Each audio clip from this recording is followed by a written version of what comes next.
మాకొక కోరిక సార్. కష్టాలు నాకు తెలుసు. 43 సంవత్సరాల్లో తెలుగుదేశం పార్టీ ఆవిర్భవించిన తర్వాత 3వ తరం నేత మన పార్టీలోకి వచ్చారు.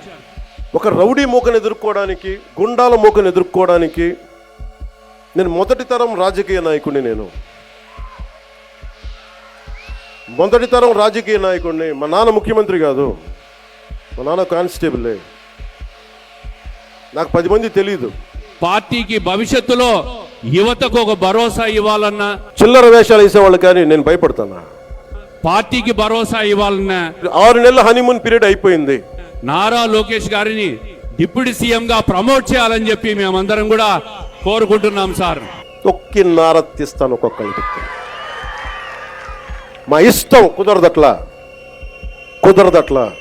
పార్టీకి భవిష్యత్తులో యువతకు ఒక భరోసా ఇవ్వాలన్నా, తప్పులు చేసి కులాల వెనక దాక్కుంటే బయటికి తీసుకొస్తాం. గుర్తుపెట్టుకో, కులాల వెనక దాక్కోకండి. అనేక సంస్థలు రాష్ట్రానికి తీసుకొచ్చే దాంట్లో కానీ ఆయన చేస్తున్న కృషిని ప్రజలందరూ గమనిస్తున్నాం. నాకు కూడా ఇంక లెర్నింగ్ కూర్చోబెట్టి రివ్యూస్ అని వదిలేసాను. నేను నుంచో చోట రివ్యూ చేస్తాను, అవసరమైన చోట నిలబడతాం, కానీ రాష్ట్రం అంతా తిరుగుతాం. ఆయనను మరింత ఎలివేట్ చేసి, నాకు అధికారం అలంకారం కాదు, అధికారం బాధ్యత. నాకు నారా లోకేష్ గారిని మీరు మొత్తం 5 సంవత్సరాల పాలన అయిన తర్వాత ఇంకొకసారి ఇతనికి ఎమ్మెల్యేగా అవకాశం వచ్చింది ఇవ్వండి. లేదు నువ్వు మాకు నచ్చలేదు వదిలేయండి. నారా లోకేష్ గారిని డిప్యూటీ సీఎం గా ప్రమోట్ చేయాలని చెప్పి మేమందరం కూడా కోరుకుంటున్నాం సార్. 15 ఏళ్ల తక్కువ కాకుండా అలయన్స్ ఉండాలని మనస్ఫూర్తిగా నేను ఆ శక్తిపీఠాన్ని ఆనేసి చెప్తా ఉన్నా. కానీ చివరగా మాకొక కోరిక సార్. 43 సంవత్సరాల్లో తెలుగుదేశం పార్టీ ఆవిర్భవించిన తర్వాత 3వ తరం నేత మన పార్టీలోకి వచ్చారు, నారా లోకేష్ గారు. మరి పార్టీకి భవిష్యత్తులో యువతకు ఒక భరోసా ఇవ్వాలన్నా, పార్టీకి భరోసా ఇవ్వాలన్నా నారా లోకేష్ గారిని డిప్యూటీ సీఎం గా ప్రమోట్ చేయాలని చెప్పి మేమందరం కూడా కోరుకుంటున్నాం సార్. దీనివల్ల పార్టీకి బ్రహ్మాండమైన భవిష్యత్తు ఉంటుంది.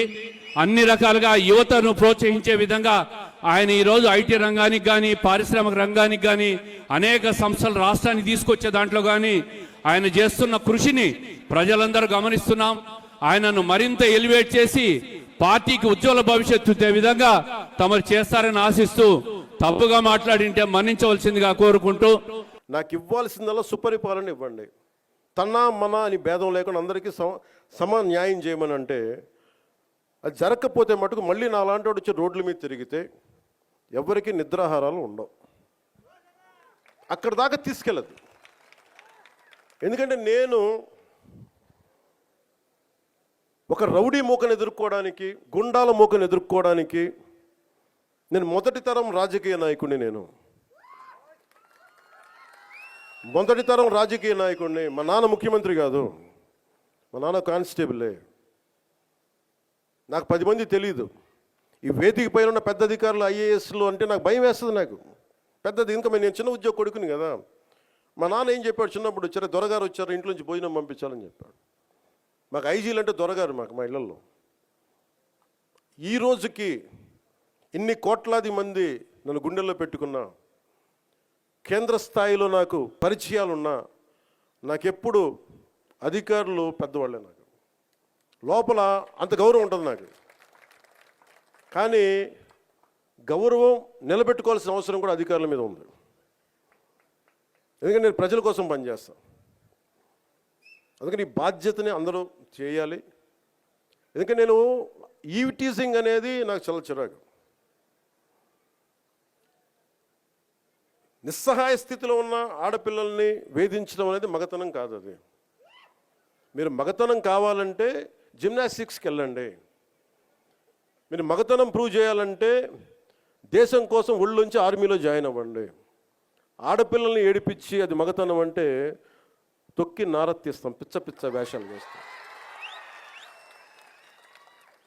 ఎందుకంటే ప్రతి ఇంట్లో ఆడపిల్లలు ఉన్నారు. తల్లి లేకుండా మనుగడ లేదు సృష్టిలో. మీరు ఆడబిడ్డలకి పోలీస్ శాఖ కూడా నేను చాలా బలంగా చెప్తా ఉన్నాను. ఇంకొకసారి నాకు ఈవ్ టీజింగ్ అనేది నాకు కనిపించకూడదు పిఠాపురంలో. This is my directive. ఎందుకంటే నా నియోజకవర్గాన్ని నేను సవ్యంగా చేసుకోలేనప్పుడు, నా నియోజకవర్గాన్ని నేను సరిగ్గా కాపాడుకోలేను, నా డిప్యూటీ ముఖ్యమంత్రి పదవి దేనికి, అధికారులు ఉండడం దేనికి? నేను చాలా స్పష్టంగా ఉన్నాను ఈ విషయంలో. వీళ్ళను కొడితే క్రిమినల్స్కి కాస్ట్ లేదు, గుర్తుపెట్టుకోండి.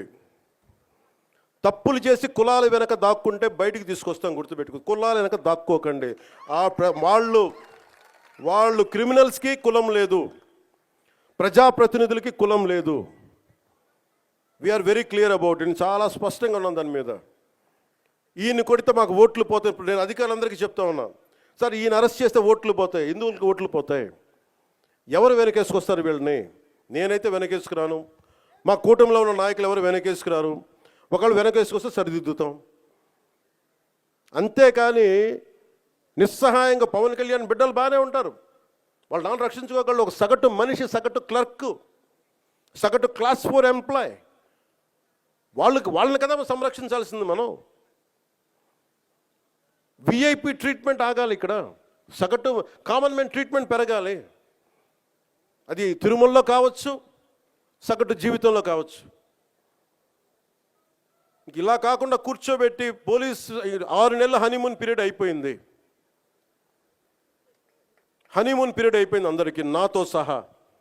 నాకు కూడా ఇంక లెర్నింగ్, కూర్చోబెట్టి రివ్యూస్ అని వదిలేసాను. నేను నుంచో చోట రివ్యూ చేస్తాను, అవసరమైన చోట నిలబడతాం, కానీ రాష్ట్రం అంతా తిరుగుతాం, మన పిఠాపురంతో మొదలు పెట్టుకొని. మీరు నన్ను నమ్మి గెలిపించారు, మీరు నన్ను, నేను మీకు నిలబడతాను, గుర్తుపెట్టుకోండి. మీరు నాకు ప్రోగ్రెస్ ఇవ్వండి, నేను మళ్ళీ పని చేసే ఓట్లు అడుగుతాను. కానీ ఈ లోపల మటుకు నాకు మీరు జేజేలు కొట్టండి, ఆటోగ్రాఫ్లో నేను ఇవ్వకపోవచ్చేమో, కానీ మీకు పని అయితే ఉళ్ళోంచి పని చేస్తాను. మీరు మొత్తం 5 సంవత్సరాల పాలన అయిన తర్వాత ఇంకొకసారి ఇతనికి ఎమ్మెల్యేగా అవకాశం వచ్చింది ఇవ్వండి, లేదు నువ్వు మాకు నచ్చలేదు వదిలేయండి. మీరు నేను అంత నిక్కచ్చిగా ఉన్నాను, నాతోటి నేను అంత నిక్కచ్చిగా ఉన్నాను. అందుకని నేను చాలా స్పష్టంగా ఉన్నాను. 15 ఏళ్ల తక్కువ కాకుండా అలయన్స్ ఉండాలని మనస్ఫూర్తిగా నేను ఆ శక్తిపీఠాన్ని ఆనేసి చెప్తా ఉన్నాను. కానీ అధికార యంత్రాంగం నాకు మీ సహకారం కావాలి. నేను గవర్నమెంట్ ఎంప్లాయ్ కొడుకునే, లేట్ గవర్నమెంట్ ఎంప్లాయ్ కొడుకుని. నేను కష్టాలు నాకు తెలుసు. జీతాలు రాకపోతే స్కూల్లో నుంచి బయటికి పంపించేసిన సంఘటనలు కూడా ఉన్నాయి, నాకు అవి తెలుసు. నాకు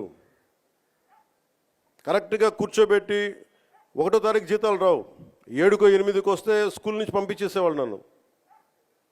అవి కూడా చాలా సందర్భాలు జరిగినాయి. నా కష్టాలు తెలియదని చెప్పకండి ఎవరు, నా కష్టాలు తెలుసు.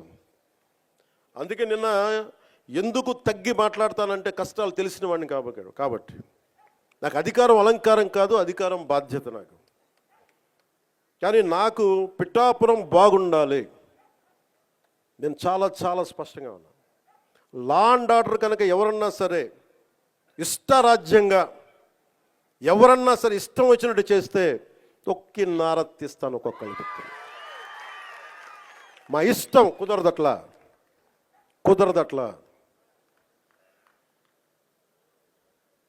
ఇది చాలా జాగ్రత్తగా ఉండాలి. ఇది నేను తెగించి వచ్చాను రాజకీయాల్లో, గుర్తుపెట్టుకోండి. గుండాలకి చంపేస్తానంటారు నన్ను. మొన్న అడవుల్లోకి వెళ్ళాలంటే నక్సలైట్లు మందు పాత్రలు పెడతారంటే పెడితే పెట్టండి, పేలిపోతాను, కానీ నేను ఆపను నడక. అంత తెగించున్నాను, నేను గుర్తుపెట్టుకోండి. ఎందుకంటే నేను అభివృద్ధి కావాలి.